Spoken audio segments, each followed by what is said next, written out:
Bienvenue dans ce podcast, je suis Alain Bureau, coach en nutrition, formé à la nutrithérapie et au profilage alimentaire. Dans cet épisode, je vais vous parler des protéines. On va voir les rôles, les sources et les dosages. C'est parti. Alors ici, 3 rôles. Structurels, parce que les protéines permettent de produire les tissus, organes, muscles, tendons, ongles, etc.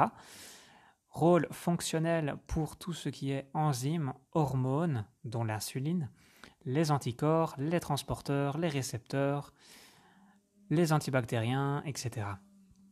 Alors il y a aussi certaines fonctions qui sont possibles quand la protéine s'allie avec des minéraux ou des glucides. Et alors elle peut aussi servir de carburant alternatif face au glucose et aux acides gras. Donc les protéines sont dégradées en fait en acides aminés.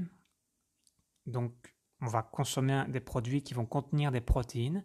Nos enzymes vont les dégrader au niveau du système digestif en acides aminés.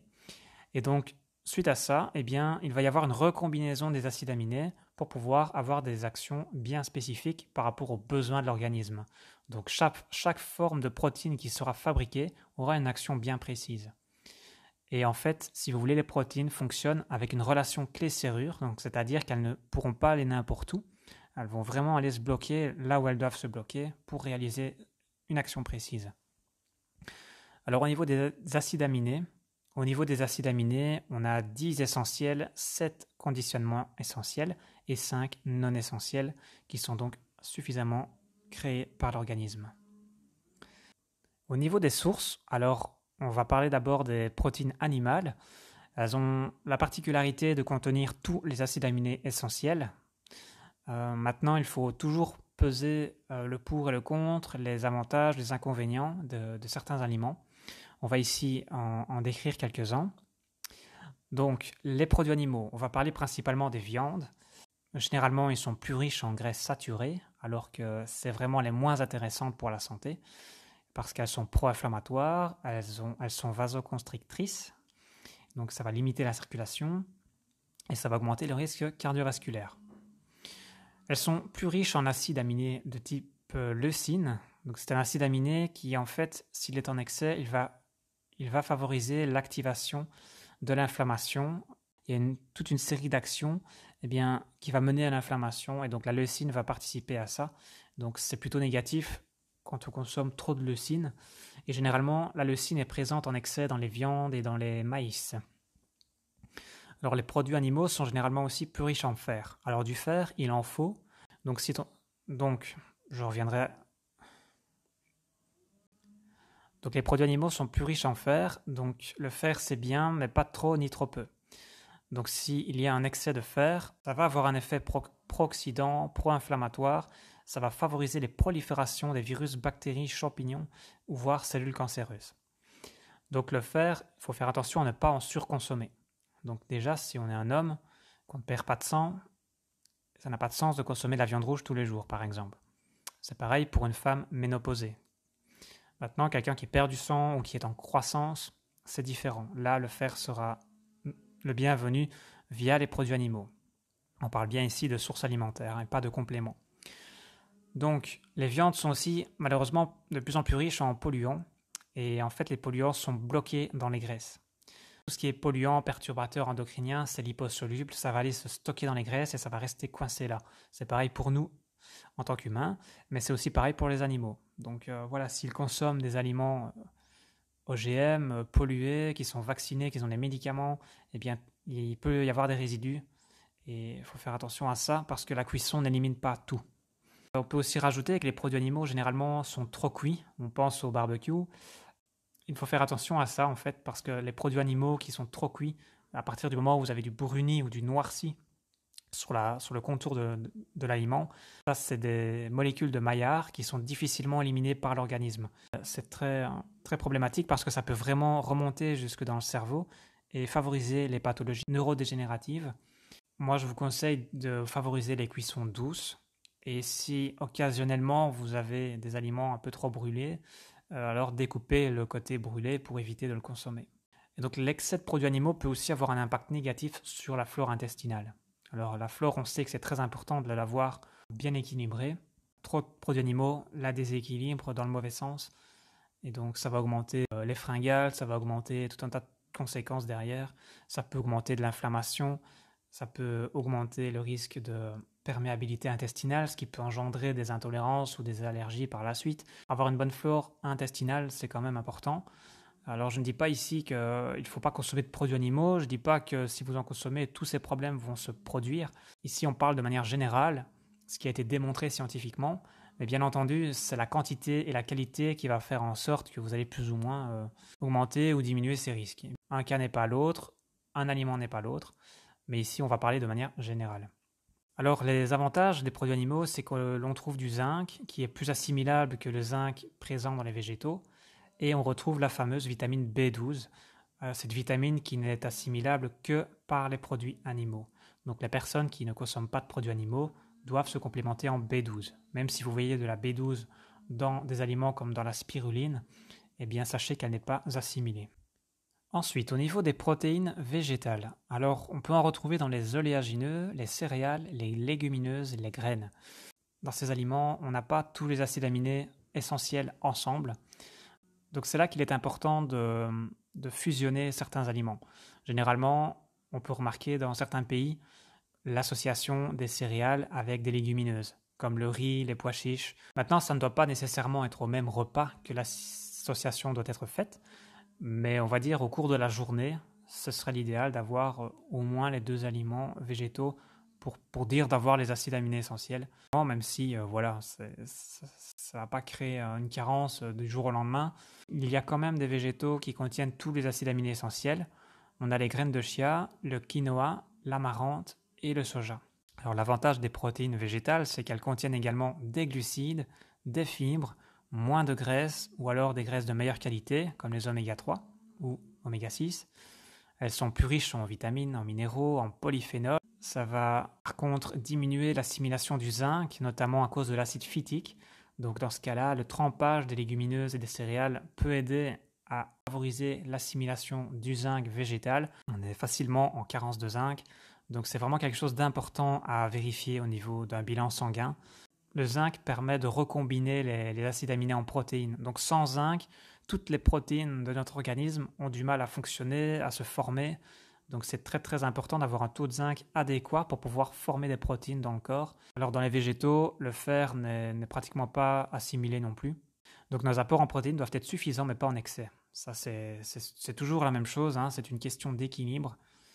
On a tendance à faire une grosse publicité pour les protéines, mais voilà, il s'agit de ne pas dépasser non plus les doses adéquates et d'avoir surtout suffisamment de zinc.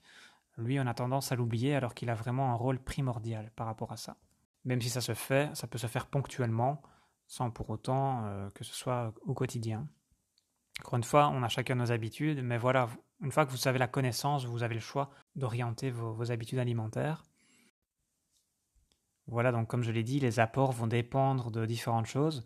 Si on parle d'un enfant, d'un adolescent qui est en pleine croissance, ce sera bénéfique pour lui de consommer des produits animaux pour être sûr qu'il ait suffisamment de fer, de zinc, de B12 et d'acides aminés, donc de protéines complètes pour la croissance. On ne peut pas se permettre d'avoir des carences durant la croissance. Chez la femme enceinte également, il faudra favoriser les produits animaux pour avoir tous ces éléments qui seront très bénéfiques pour le bébé.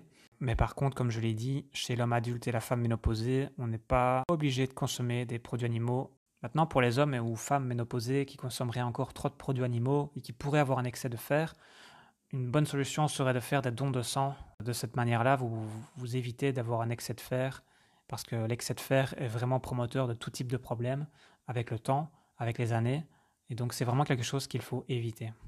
L'idéal, c'est de les consommer soit le matin, soit le midi, mais éviter un maximum de les consommer en soirée, parce que les produits animaux en soirée ont tendance à dynamiser, à réchauffer l'organisme, à prolonger le temps de digestion, et tout ça, ça va à l'encontre de l'endormissement.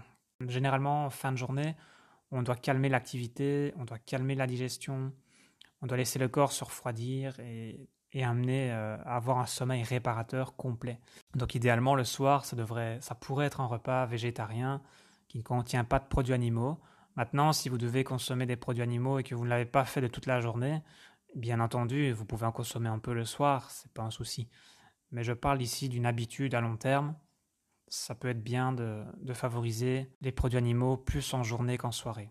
Encore une fois, tout ce que j'explique ici, c'est pas blanc ou noir, ce n'est pas oui ou non, c'est vraiment au cas par cas. Mais voilà, de manière globale, on peut en tirer cette conclusion et on peut optimiser son mode de vie avec ces conseils. Après, la meilleure solution, c'est de tester 1, 2, 3 semaines pour voir s'il y a des résultats positifs. Et c'est toujours la meilleure solution. C'est comme ça qu'on peut se dire que ça fonctionne, que ça nous convient mieux. Et du coup, ça va nous motiver à prendre ces nouvelles habitudes pour l'avenir de manière durable. Et donc, je le répète, le plus important, c'est de favoriser la qualité et de bien tabler sur les quantités. Maintenant, si vraiment vous voulez consommer des produits animaux en soirée, le mieux, c'est de prendre des protéines plus digestes comme le poisson ou la volaille. Alors, au niveau du fer, petite astuce, si les personnes qui sont en carence de fer veulent augmenter leur taux de fer, l'idéal, c'est de consommer de la viande rouge et juste après, de consommer de la vitamine C. Donc, la vitamine C va augmenter l'assimilation du fer qui était présent dans le repas. Alors, si c'est le contraire, si vous voulez diminuer votre taux de fer mais que vous consommez de la viande rouge, vous pouvez consommer du thé vert après ce repas. Et lui, par contre, il va diminuer l'assimilation du fer. Donc, c'est positif pour les personnes qui ont trop de fer ou qui n'ont pas besoin d'en rajouter. C'est vraiment quelque chose que vous pouvez pratiquer facilement. Pour moi, personnellement, il n'y a pas de choix à faire à consommer ou non de la viande ou des produits animaux. Je pense que c'est surtout une question d'équilibre et de qualité. Si vous consommez ponctuellement des produits animaux de qualité, avec respect, qui ont été bien élevés, qui n'ont pas été pollués, pourquoi pas? Ils ont leurs avantages, les protéines végétales ont leurs avantages également. Tout est une question de qualité et de quantité, je le redis. Si vous en consommez ponctuellement, vous diminuerez beaucoup la source de...